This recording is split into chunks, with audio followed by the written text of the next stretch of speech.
Hello friends, welcome to more creative. दोस्तों, आज दिनांक 11 दिन बुधवार है, वहीं हिंदी महीना माघ और कृष्ण पक्ष की पंचमी है। तो चलिए शुरू करते हैं आज की बड़ी खबरें। यदि आपको खबरें पसंद आए तो वीडियो को लाइक जरूर करिएगा, और अभी तक आपने चैनल को सब्सक्राइब नहीं किया है तो इसी प्रकार की खबरों के लिए चैनल को सब्सक्राइब कर बेल आइकन पर क्लिक कर दें, ताकि अगला वीडियो आपको शीघ्रता से मिले। दोस्तों, आप हमें प्रदेश के किस जिले से देख रहे हैं कमेंट बॉक्स में जरूर बताइएगा। दोस्तों, भारत जोड़ो यात्रा के दौरान किसान नेताओं ने राहुल गांधी जी से मुलाकात की और इस दौरान कई मुद्दों पर चर्चा हुई है। दोस्तों, राहुल गांधी जी की भारत जोड़ो यात्रा हरियाणा में चल रही है। हरियाणा में दूसरे चरण में चल रही भारत जोड़ो यात्रा के चौथे दिन राहुल गांधी जी ने महिलाओं और किसानों से मुलाकात कर उनकी समस्याएं और मुद्दे जानने का प्रयास किया। हरियाणा के शाहबाद में लंच ब्रेक के दौरान किसान नेता राकेश टिकैत सहित अलग अलग संगठनों से जुड़े दर्जन भर किसानों ने राहुल गांधी जी से मुलाकात की। चर्चा के दौरान राकेश टिकैत ने राहुल गांधी के सामने एमएसपी गारंटी कानून लाने की मांग उठाई और कहा कि यह सुनिश्चित हो कि किसान की कोई भी फसल तय भाव से कम पर न खरीदी जाए। दोस्तों, इसके अलावा विभिन्न मुद्दों पर किसान नेताओं और राहुल गांधी जी की करीब 50 मिनट तक चर्चा हुई। राहुल गांधी जी ने कहा कि एमएसपी गारंटी कानून सिर्फ चर्चा करने का मुद्दा नहीं है, इस पर गंभीरता से काम करने की जरूरत है। उन्होंने कहा कि अब तक वे 3000 किलोमीटर की यात्रा कर चुके हैं। इस दौरान उनसे अनेक युवा मिले हैं। उन्होंने बताया कि युवाओं ने कहा है कि वे खेती करना नहीं चाहते क्योंकि खेती लाभ का धंधा नहीं रही। इस पर केंद्र सरकार को खेती के लिए कई ठोस कदम उठाने चाहिए ताकि खेती लाभ का धंधा बन सके। दोस्तों, किसानों के लिए गुड न्यूज है। 1 अप्रैल से बढ़ेगा प्रधानमंत्री किसान सम्मान निधि का पैसा। अब 6000 की बजाय 8000 रुपये मिलेंगे। दोस्तों, 1 फरवरी 2023 में पेश होने वाले आगामी बजट से नौकरी पेशा और किसान दोनों को काफ़ी उम्मीदें हैं।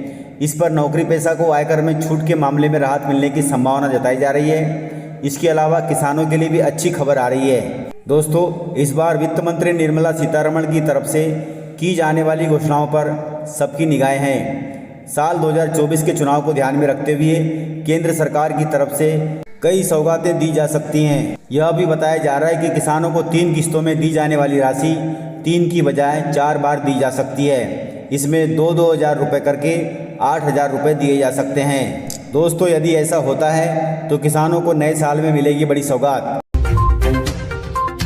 दोस्तों, प्रदेश की राजधानी भोपाल में करणी सेना का आंदोलन चल रहा है। करणी सेना के आंदोलन पर कमलनाथ जी ने शिवराज सरकार को घेरा है और कही है बड़ी बात। दोस्तों, करणी सेना द्वारा उनके आंदोलन में कांग्रेस के सहयोग नहीं करने के सवाल पर कमलनाथ जी ने कहा कि ये आंदोलन भाजपा सरकार के खिलाफ कर रहे हैं, कांग्रेस का इससे कोई लेना देना नहीं है। आर्थिक आधार पर आरक्षण, वहीं बिना जांच एट्रोसिटी एक्ट में गिरफ्तारी रोकने सहित 22 सूत्री मांगों को लेकर करणी सेना भोपाल के जम्बूरी मैदान पर महा आंदोलन कर रही है और यह आंदोलन 3 दिन से चल रहा है। करणी सेना के प्रमुख सहित 5 कार्यकर्ता भूख हड़ताल पर बैठे हैं। उधर इस मामले में प्रदेश के पूर्व सीएम कमलनाथ जी ने अपनी प्रतिक्रिया दी है। उन्होंने मीडिया के सवालों पर कहा कि किसी भी बात का हल चर्चा के बिना नहीं हो सकता। इस पर मुख्यमंत्री को और सरकार को समझना चाहिए कि उनका आक्रोश किस बात पर है और उनकी बात सुनकर रास्ता निकालने का प्रयास करना चाहिए। इस प्रकार से करणी सेना के आंदोलन पर पूर्व सीएम कमलनाथ जी ने सरकार को समझाइश दी है।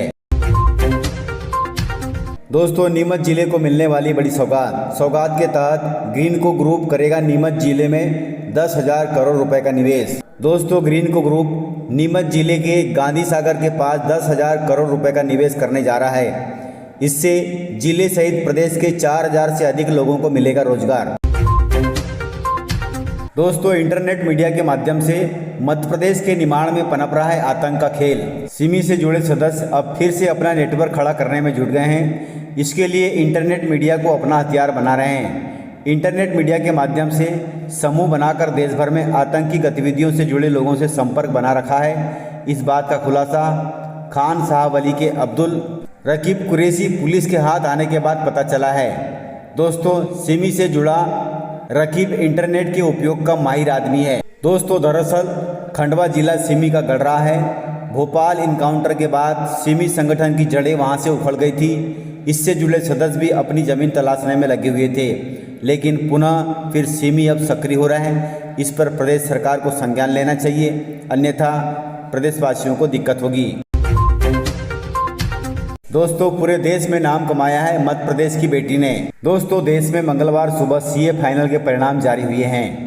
देश में दूसरे स्थान पर आई इंदौर की शिखा जैन को जैसे ही इसकी जानकारी मिली, वे अपनी बहन के साथ भगवान के दर्शन करने मंदिर गए। दोस्तों, सीए फाइनल में देश में दूसरे स्थान पर आने वाली इंदौर की शिखा का कहना है कि मैं परीक्षा को लेकर तनाव नहीं लेती हूँ, बस यह ध्यान रखती हूँ कि जो भी काम कर रही हूँ उस पर पूरा ध्यान केंद्रित रहे।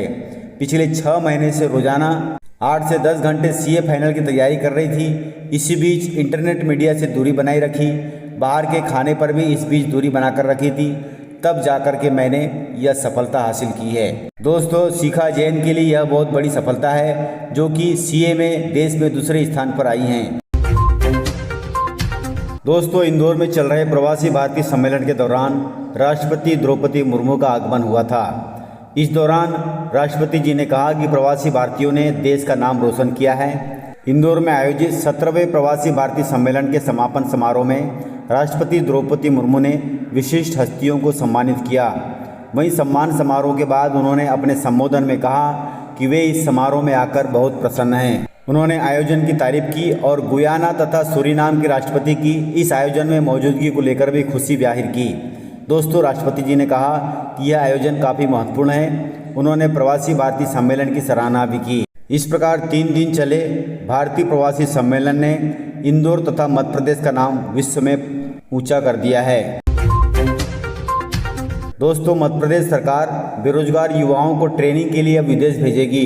दोस्तों, राज्य सरकार बेरोजगार युवाओं को रोजगार देने के लिए बड़ी पहल करने जा रही है। अब सरकार युवाओं को प्रशिक्षण के लिए विदेशों का दौरा भी कराएगी। इसके लिए राज्य सरकार ने योजना तैयार कर ली है। योजना में शामिल होने के लिए आईटीआई से प्रशिक्षित युवा 30 जनवरी तक आवेदन कर सकेंगे। दोस्तों, यह योजना पिछड़ा वर्ग के बेरोजगार युवाओं के लिए रखी गई है। दोस्तों, बेरोजगार युवाओं को रोजगार देने के साथ साथ अब राज्य शासन ट्रेनिंग के लिए विदेशों का दौरा भी कराएगी।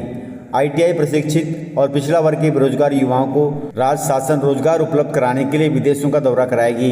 दोस्तों, यदि आप इच्छुक हैं तो अपने नज़दीकी कंप्यूटर सेंटर पर जाकर के ऑनलाइन आवेदन कर सकते हैं। इसमें आपको मैन्युफैक्चरिंग, कंस्ट्रक्शन, हॉस्पिटलिटी तथा एग्रीकल्चर में उच्च स्तर की ट्रेनिंग जापान में दिलाई जाएगी।